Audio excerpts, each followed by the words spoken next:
வணக்கம். வீட்டில் செல்வ வளம் பெருக இதுவரை யாரும் சொல்லாத எளிய இரகசிய குறிப்புகள். குறிப்பு 1. குழந்தைகளும் முதியவர்களும் மகாலட்சுமி தேவிக்கு மிகவும் விருப்பமானவர்கள். எந்த வீட்டில் குழந்தைகளும் முதியவர்களும் கொண்டாடப்படுகிறார்களோ அங்கே செல்வத்திற்கும் மகிழ்ச்சிக்கும் குறைவிருக்காது. முன்னொரு காலத்தில் மகத நாட்டின் குஞ்சினாபுரம் என்ற ஊரில் வாழ்ந்து வந்த சாருமதி என்ற பெண் தன் கணவனின் வயதான பெற்றோரை கண்போல் கருதி காத்து வந்தாள். அவளின் பண்பான குணத்தை கண்ட மகாலட்சுமி தேவி அவளுக்கு வரலட்சுமி விரதம் மேற்கொள்ளும் முறையை அறிவித்தது மட்டுமின்றி சகல சௌபாக்கியங்களையும் வரமாக அருளினார் என்பது நாம் அறிந்ததே. வயதானவர்களுக்கு செய்யும் சேவை நேரடியாக லக்ஷ்மி அன்னையை சென்றடையும். அதுபோலவே மற்றொரு கதையில் சௌராஷ்டிர தேசத்து மகாராணியின் குணத்தால் மகிழ்ந்து அவளுக்கு வரமளிப்பதற்காக மிகவும் வயதான பெண்மணியின் தோற்றத்தில் அவளது அரண்மனைக்கு சென்றாள் மகாலட்சுமி தேவி.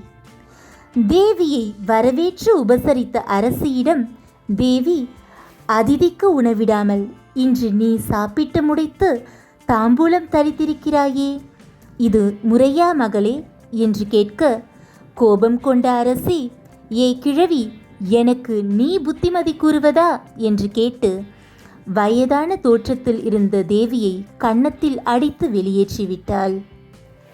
வாடிய முகத்துடன் வெளியே வந்த அன்னையை அரசியின் மகள் ஷியாமா அன்புடன் அழைத்து, தாங்கள் யார் பாட்டி?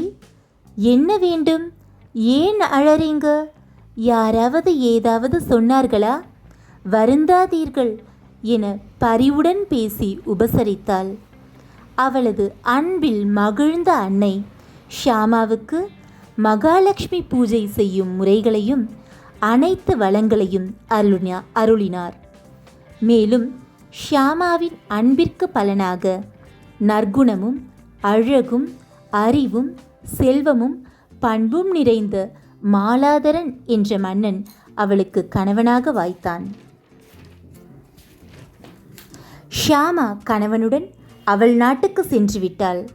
ஆனால் அவள் தாய் வீட்டிலோ எதிரிகள் நாட்டை கைப்பற்றி மன்னன் பத்ரஸ்ரவாவையும் மகாராணி கசந்திரிகாவையும் நாட்டை விட்டே துரத்திவிட்டனர். தன் பெற்றோரின் நிலை கண்டு வருந்தி அவர்களுக்கு ஒரு குடம் நிறைய பொற்காசுகளை அளித்தாள் ஷியாமா. அந்த குடத்தை கசந்திரிகா தொட்டவுடன் பொற்காசுகள் அனைத்தும் கரிக்கட்டைகளாய் மாறிவிட்டன. அப்போதுதான் தான் வயதான பெண்மணியை அவமதித்ததை நினைவு கூர்ந்து மனம் வருந்தி மனதார மன்னிப்பு கேட்டாள் அரசி.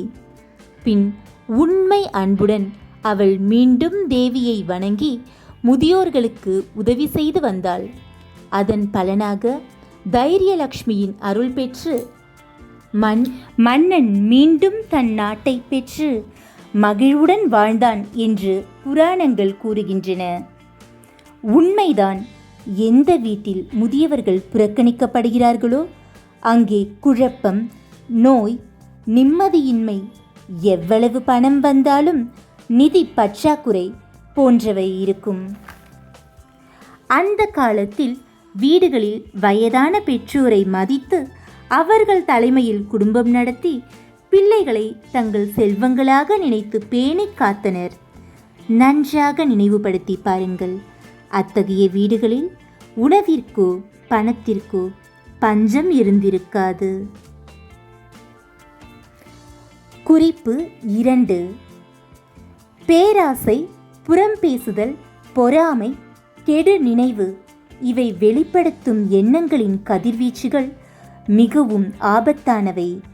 அவை சிறிது சிறிதாக உங்கள் மகிழ்ச்சியையும் வளத்தையும் தின்று ஏப்பம் விட்டுவிடும்.